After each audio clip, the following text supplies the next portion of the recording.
김준일의 핫식스 첫 방송 출연자가 역사적이네요. 예, 이분하고 저는 거의 매일 만날 것 같아요. 예. 박준규의 브리핑 6. 예, 박준규 기자 나오셨습니다. 안녕하세요, 박 기자. 안녕하세요. 예, 제가 어떻게 호칭을 해야 될지 제가 그 타이틀을 보니까 내일신문에서 지금 여당 반장을 맡고 계시다고 제가 들었어요. 네네. 그래서 뭐 언론계에 있는 분들은 다 뭐 반장이 뭐냐, 뭐 수사 반장이냐 다 아는데 뭐 그래도 잘 모르니까 반장이 뭔지, 여당 반장이 뭔지를 좀 일단 소개를 해주시죠. 예, 저도 경제부에서 13년 반 정도 하다가 2013년에 정치부로 왔더니 제 선배가 반장이라는 타이틀을 달고 있더라고요. 그래서 반장이 무슨 일을 하는지 한번 저도 알아봤지만 그 출처는 제가 확인을 못했습니다. 예. 근데 결과적으로 보면은 다른 출입처에서도 일진이 있는데요. 일진 선배의 역할을 반장이 하는 걸로 봐서는 총괄하는 역할을 하는 기자를 반장으로 부르는 거고, 막내 기자, 가장 그 연차가 적은 기자는 말진이라고 부릅니다. 예. 그럼 중간에 있는 기자는 뭐라고 부를까요? 제가 알기로는 잡진. 예, 그렇습니다. 아주 많은 기자들이 듣기 싫어하는 예. 그러한 용어인데요. 그래서 종합적으로 말씀드리면 이 반장이라는 역할은 이 전체 기자들, 소속 기자들의 이 취재를 전반적으로 총괄하고 데스크하고 상의하는 그런 역할이라고 할 수 있습니다. 제가 그러면은 박 반장이라고 불러도 될까요? 예. 괜찮나요? 괜찮습니다. 뭔가 프로페셔널해 보여요. 예, 네. 저도 반장이라고 하면 수사반장 같기도 하고요. 또 전체적으로 총괄하니까 또 나름대로 전투적인 그런 모습도 있어서 마음에 듭니다. 자, 박 반장 오늘 앞으로 계속 기대를 하겠고요. 제가 사실은 아까 서두에도 말씀드렸지만은 좀 재밌는 방송을 해야 되는데 오늘 첫 주제가 너무 무거워요. 지금. 예, 그렇습니다. 무거워서 이게 지하로 막 파 묻어갈 것 같아요. 일단 그래도 재밌게 한번 해보겠습니다. 제가 소품을 간단히 준비를 했어요. 그래서 아무리 우리가 어려운 주제를 하더라도 재미는 있어야 되잖아요. 네. 그렇죠? 그래서 5분 이상 재미가 없다. 그러면 제가 이제 옐로우 카드를 이렇게 딱 꺼낼 거예요. 경고입니다. 5분 안에 재밌게 만드셔야 돼요. 그리고 네. 또 5분 동안 재미가 없다 그러면 이제 레드 카드를 꺼낼 거예요. 예. 이 레드 카드를 꺼내면은 게스트가 나가는 게 아니라 제가 퇴장을 합니다. 이 사태에 책임을 지고 그럼 진행을 제가 합니까? 진행을 이제 게스트가 하셔야 돼요. 그런 예. 일이 없도록 최선을 다해 주시길 바라고요. 일단은 먼저 오늘 이 얘기부터 하겠습니다. 동양대 최성해 총장이 뭐 새로운 의혹이 이 총장과 관련해서 새로운 의혹이 지금 나왔어요. 네. 그래서 이게 TBS 김어준의 뉴스공장에서 그 관계자들이 그 녹취록을 풀었다 이런 내용인데 이게 좀 정확하게 어떤 내용인지 좀 설명해 주시겠어요? 예, 그 과정부터 정확하게 설명을 드리면 제보한 두 사람은 동양대하고는 상관이 없는 분이시고요. 예, 그분들이 동양대에서 오랫동안 근무하신 분의 이야기를 녹취한 겁니다. 그 녹취한 경위는 우연하게 한 것이고 또 그 실제로 국회의원들이 정말 동양대 총장을 만났는지 그런 여부들이 좀 궁금하다 이런 점에서 제보를 했다. 이렇게 그러니까 제가 좀 정리를 하자면은 동양대 최성해 총장의 지인들이 대화를 했어요. 그렇죠. 근데 이 지인의 말을 또 다른 분이 들었어요. 그렇죠. 그 말을 들은 분이 김어준의 뉴스공장에 나와서 얘기를 한 거라는 거죠. 그러니까 그럼요. 두 다리를 건넌 거예요. 그러니까 최성해 총장의 지인의 그 지인이 김어준에 나왔다. 이거죠, 그러니까. 그러니까 이 내용 자체가 어느 정도의 신뢰성이 있는지는 모르겠으나 이 녹취를 해서 이야기를 했기 때문에 그리고 새로운 내용이 나와서 관심을 끄는 거죠. 내용을 보게 되면 최성해 총장이 국회의원 두 분 그리고 기자를 만나서 이야기를 한 내용인데 우리가 지금 되게 어려운 상황이다 이런 것을 주로 이야기했고 지금 그런 부분들이 알려지게 된다면 실제대로 알려지게 되면 우리가 나중에 어려움을 당할 수도 있다. 어렵다는 게 무슨 얘기인가요? 그러니까 어렵다는 게? 여기 내용을 그대로 하면 한국당이 집권하게 되면 그러니까 정권이 재창출하게 되면 우리가 한 발언 때문에 우리 대학이 상대적으로 어려움을 당할 수 있으니 우리가 이 표창장에 대한 부분 그러니까 정경심 딸에게 준 동양대에서 준 표창장 부분에 대해서 우리가 얘기할 때 좀 신중하게 얘기해야 되겠다 이런 거였습니다. 그러니까 지금 잘 모르시는 저도 막 헷갈려가지고 예. 제가 막 이렇게 정리를 하면서 해야 돼요. 그러니까 그 조국 장관, 법무부 장관의 부인인 정경심 교수가 그 동양대에 있었고 예. 그 뭐였죠? 인턴이었나요? 인턴. 표창장 인턴을 일한 다음에 받은 예, 표창장입니다. 표창장 위조 의혹이 있었는데 그거와 관련해서 이제 그 최성해 동양대 총장이 나와서 증언을 했잖아요. 위조된 예. 것 같다. 그렇습니다. 근데 그 사전에 이미 이게 우리한테 불리할지 유리할지를 사전에 모의했다. 뭐 이런 건가요, 그러니까? 예, 그렇죠. 재단 이사회에서 한 이야기거든요.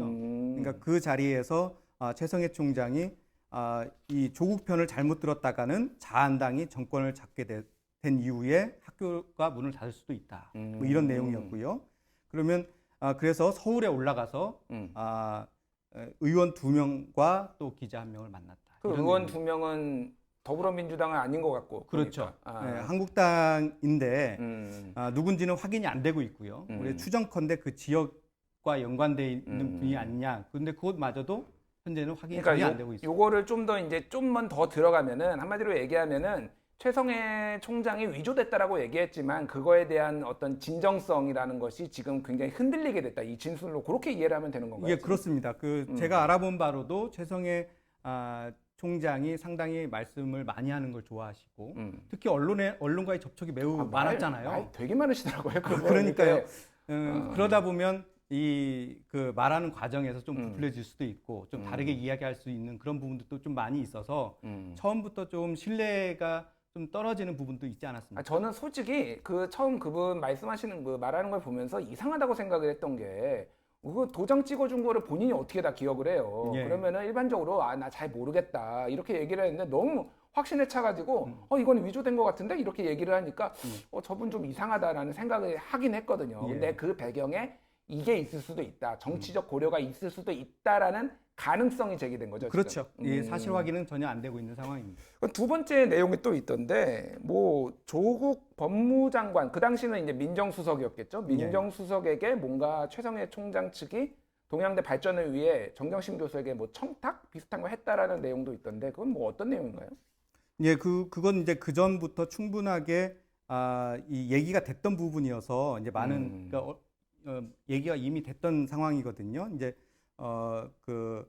최 총장이 정 교수한테 동양대 관련한 재정 지원을 청탁을 했는데 조국 법무장관 시절에 이것이 이제 거절이 되어서 그것에 대한 부분이 이제 문제가 될 수 있다. 이렇게 이제 지적이 된 거죠. 그러면 그러니까 부정 청탁인 거죠, 일종의. 이게 만약에 뭐 그러니까 공직자한테 청탁을 하면 안 되는 거잖아요. 지금 그렇죠. 원칙적으로. 그렇죠. 근데 어쨌든 정경심 교수한테 그런 압력을 좀 도와줘. 당신 여기 소속이잖아. 교수 하니까 좀 도와주는 민정수석한테 좀 도와달라고 얘기해라고 했는데 정경심 교수가 그건 안 된다라고 하니까 앙심을 품은 건가요? 그래서? 그래 앙심을 품어서 이제 그 부분이 그 이야기하는 과정에서 그 반영된 게 아니냐 이런 추정이 그러니까 가능한 거죠. 이사회에서 또 그 얘기가 나온 거죠. 그러니까 도와달라고 했는데 도와주지도 않고 마음에 안 들었어. 뭐 이런 식으로 나온 건가요? 그러니까? 그렇게 되는 셈이죠. 그렇군요. 그럼 이거는 이게 어디까지 사실인지 확인. 그러니까 왜냐면은 저도 아까 들으면서 그 김어준 뉴스공장 그래서 들었어요. 들으니까 제보자의 두 다리를 건너서 이렇게 나온 거라서 이게 어디까지 믿을 수 있는 건가요? 이거 여당 쪽 그러니까 그 지금 정치권 쪽에서는 어떻게 보고 있어요, 이거를? 지금 그 정치권에 나오는 보도를 보게 되면 이 부분에 대해서 현재 깊이 있게 취재가 현재 안 되고 있습니다. 왜냐하면 오늘도 지금 경제 분야 대정부 질문이 현재 진행 중이고 그 진행하는 과정에서 조국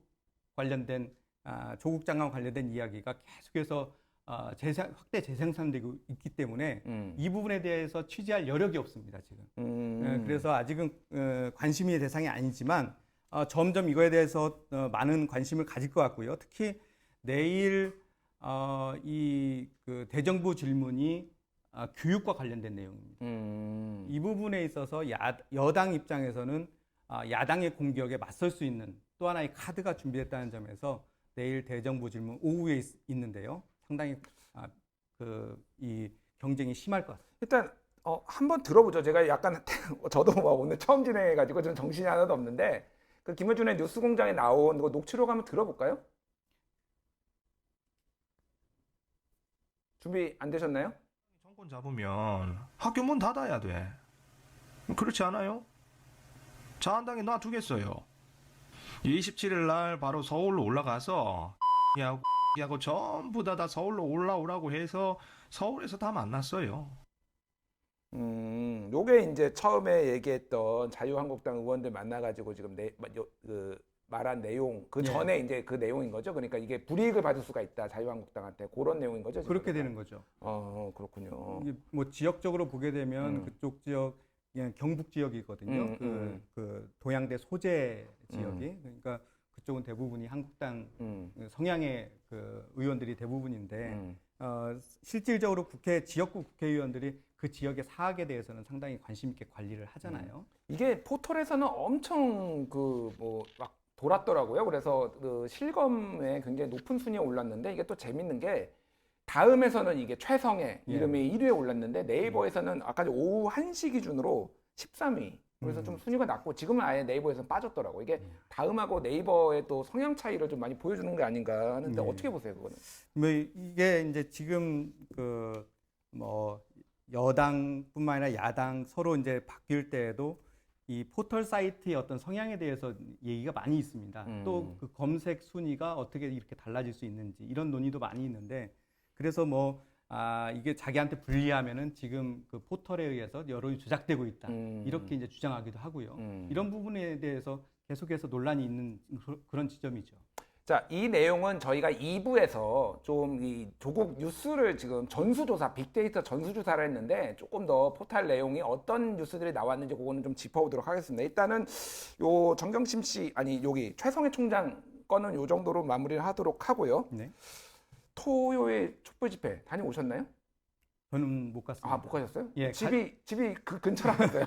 예, 코앞이라면서요? 예, 가족 행사가 있어서 그 시간대에는 네. 제가 거기를 가지 못했는데 이야기는 많이 들었고 또 주변에서도 그런 이야기들 많이. 지금 뭐 정치권이 200만 대 5만 이렇게 싸우고 있더라고요. 예. 그래서 예전에 저도 뭐 이게 기자 생활하면서 취재 많이 해봐서 아는데 보통 진짜 많이 나면은 10배까지 차이 나고 예. 보통 한 5배 정도의 이 규모 싸움이 있었어요. 근데 네. 20배가 지금 차이가 나는 거는 이게 어느 쪽이 좀 진실에 가까운 건가요? 예, 모두 다 진실에 가깝지 않다고 볼 수도 있고요. 모두 다 진실이라고 할 수도 있을 그래요? 텐데 왜냐하면 팩트 체크 이게- 가능한가요 지금? 쉽지는 않습니다. 이게 네. 2017년까지만 해도 경찰에서 추산 그 인원을 공식적으로 발표를 했습니다. 예전에 근데- 그랬죠. 예, 그때 당시 우리가 생각해 보면 2017년 그러니까 촛불 집회가 한창일 때죠. 그때 100만 명 이상이 촛불 집회에 모이면서 이게 물론 주최 측 산정입니다. 그때 경찰이 15만 명 발표를 했습니다. 그러면서 그러면서 6배 차이죠. 653 100만 명, 15만 명. 그러니까 6배 차이. 예. 그렇게 하니까 이제 촛불 집회에 참여했던 많은 사람들이 이 경찰이 너무 과소평가한다. 과소평가. 그리고 당시에 맞불 집회에 대해서는 상당히 후하게 추정을 했다. 이렇게 논란이 빚어지면서 경찰에서 그럼 앞으로 우리는 추산 인원을 내지 않겠다. 그런 발표를 한 이후에 지금까지 지속이 되고 있습니다. 그러니까 어떤 기준이 없는 겁니다. 그래서 많은 주최 측은 많은 사람들이 나왔으면 하고 또 그렇게 드러내길 원하니까 많은 숫자를 내는 거고요. 반대하는 쪽에서는 또 그걸 그 많이 경찰이 줄이는 저는 경찰을 예전에 좀 경찰 출입 기자를 오래 했는데 나름 과학적이에요. 그러니까 네. 사진을 찍은 다음에 요 정도 규모가 되면은 여기 안에 몇 명이 들어가니까 요거를 딱딱딱딱 붙이면은 몇 명이다라는 식으로 이렇게 네. 계산을 해왔어요. 그래서 조금 과소평가되는 경향은 있지만은 나름 거기에다가 한 곱하기 2 정도 하면은 저는 대충 맞지 않을까 항상 그렇게 생각을 했는데 지금은 이거는 뭐 경찰이 발표를 안 하면 우리가 알 수가 없잖아요. 그러니까 이게 조금 많이 추정할 수 있는 것은 그러니까 계속 앉아 있는 게 아니고 사람들이 바뀌잖아요. 그렇죠. 이제 그런 것들까지 감안을 하면 이게 사람들이 훨씬 더 많게 추정이 될 수 있는데 그게 10배까지 차이 나지는 않잖아요. 그럼 한 50만 보시나요, 그러면? 저는 잘 모르겠습니다. 한번 저도 배팅 한번. 저도 기사를 오늘 쓰면서 구체적인 숫자를 쓰기가 참 어렵더라고요. 그래서 예상보다도 많은 인원이 참여를 한 거예요. 근데 10월 이제 3일 날 보수 쪽에서 광화문 집회 이제 연다고 하고 그리고 이제 다시 토요일 날은 10월 5일 날 이제 뭐 진보라고 하긴 그렇고 어쨌든 뭐 조국 반대와 조국 찬성 측에서 하는데 지금 거의 뭐 세대결 분위기로 인원수 그렇습니다. 우리말로 얘기 좀 거치게 얘기하면 쪽수 싸움으로 지금 갈라는 것 같아요. 그러니까요. 근데 뭐 10월 3일 태풍 영향이 있어서 상당히 불리할 것이다. 하늘이 돕질 않네요. 자유한국당에. 그런 얘기도 있습니다. 예. 그러면 어쨌든 지금 서로 지금 살과시를 하는 게 이게 좀 장기적으로 보면은 정치권에는 어떤 영향을 끼치고 또 하나는 조국 장관 수사에는 좀 어떤 영향을 끼칠까요? 아무래도 양쪽으로 갈라지게 되면은 음. 이게 정치권 입장에서는 지지층 결집이라는 측면에서는 매우 유용하게 활용이 될 수 있을 텐데 문제는 중도층입니다. 과연 중도층이 어느 쪽으로 움직일 것이냐 이 부분은 예측이 좀 불가능한 상황이고요. 왜 원래 예측 잘 하시잖아요. 이게 기자들이 예측하라고 있는 거 아닌가요? 좀 많이 틀립니다. 왜 틀리나? 그리고- 그러니까 왜 요즘 안 맞아요? 이유가 있을 거 아니에요? 그러니까 저희들 물론 뭐 기자들도 많은 전문가들의 이야기를 듣고 예측 기사를 쓰긴 하지만 여론의 향배가 여러 가지 뭐 요인에 의해서 움직이는데 최근 같은 경우에는 중도층이 어디로 갈지에 대해서는 전혀 예상이 잘 안 되는 상황이고 중도층의 규모가 상당히 커지고 있습니다. 40% 이상. 그러다 보니까 대세가 어느 쪽으로 움직일지는 예측이 현재 불가능한 상황이긴 한데요. 이렇게 양쪽에서 자기의 지지층을 중심으로 어떤 정책이나 이 세를 과시하게 되면 그만큼 국민들의 분열은 더욱더 가속화될 수 있다. 그러면 이런 우려가 있습니다. 총선에는 지금 중도층이 커지면은 지금 굉장히 복잡하잖아요. 예. 이제 뭐 민평당은 사실상 깨졌고 네. 그래서 뭐였죠 이름이 무슨 연대죠? 대한정치연대. 대한정치연대 박지원을 중심으로 한 대한정치연대 나와 있고 지금 유승민 의원 탈당한다 만다 이렇게 뭐 바른정당 바른미래당도 지금 깨지려고 하고 있고 그러면 이게 뭐 제3지대가 지금 나오는 건가요? 그러면 앞으로? 제3지대가 불가피하게 나올 텐데요. 우리가 20대 총선 그러니까 그 4년 전 2016년을 예상을 해보면 그때 당시에는 안철수 유승민의 그 국민의당 돌풍이었잖아요. 그때. 예, 그런데 예. 지금은 그 정도의 새로운 인물, 중도를 이끌 인물이 과연 있느냐. 이 부분이 이제 퀘스천이거든요. 안철수 의원 다시 돌아오나요? 그러면? 돌아올 가능성은 있습니다. 그래요? 그럼 옛날만큼 근데 이게 새를 모을 수 있으려나? 그게 어렵죠. 예, 이미 안철수 대표도 전 대표도 이미 옛날 사람이 돼버렸기 때문에 새로운 인물, 새로운 길을 보여줘야 되는 제3의 정당의 수장으로서는 그렇게 적합하지 않다 이런 평가가 있습니다. 굉장히 변수가 너무 많을 수밖에 없네 현재로서는. 그러니까. 그렇습니다. 그럼 여당은 지금 어떤가요? 지금 뭐 좀 여당 속내를 좀 알려주시. 저는 되게 궁금하더라고. 지금 이 조국 사태와 조국 정국과 관련해서 여당의 예. 스탠스가 뭔지. 지금은 어쨌든 약간 입을 다물고 있는 상황 같은데. 그렇습니다. 예. 그 조국 장관을 임명하기 직전, 그러니까 임명할 것이냐 말 것이냐를 결정할 때는 좀 부정적인 얘기도 많이 나왔습니다. 예. 뭐 우리가 금태섭 의원이 뭐 얘기했다가 많이 두드려도 맞고 그렇습니다. 예. 그건 공개적으로 얘기한 그렇죠. 거고요. 예. 비공개적으로도 많이 그런 이야기가 나왔고요. 또 우리가 최근 대정부 질문에서도 이낙연 총리가 발언하는 모습을 보면 이낙연 총리도 반대했을 것이다 이런 얘기를 하는 분석가들도 있습니다. 그만큼 임명하기 전까지는 상당히 많은 그 의견 대립이 있었던 걸로 알고 있고 청와대도 마찬가지였고요.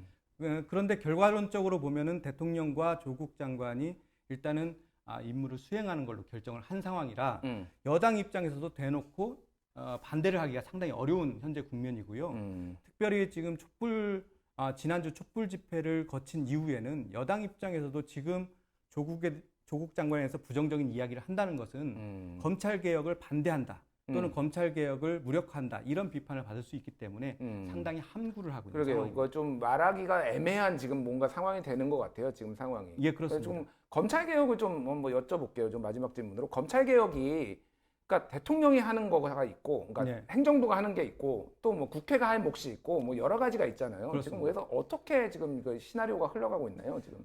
오늘 아침에도 그 문재인 대통령이 그 조국 장관을 불러서 그 업무 보고를 받았거든요. 이 네. 자리에서 다시 한번 확인했지만 법무부에서 할 수 있는 그러니까 법을 개정하지 않아도 법무부에서 할 수 있는 일들은 그런 개혁 작업들은 빠르게 진행을 하되 수사가 끝나자마자 시행을 할 수 있도록 미리 준비를 해둬라 이런 지시였습니다. 그러니까 이것은 국회와 상관없이 법이 계속 국회와 상관없이 진행이 되는 거고요. 네.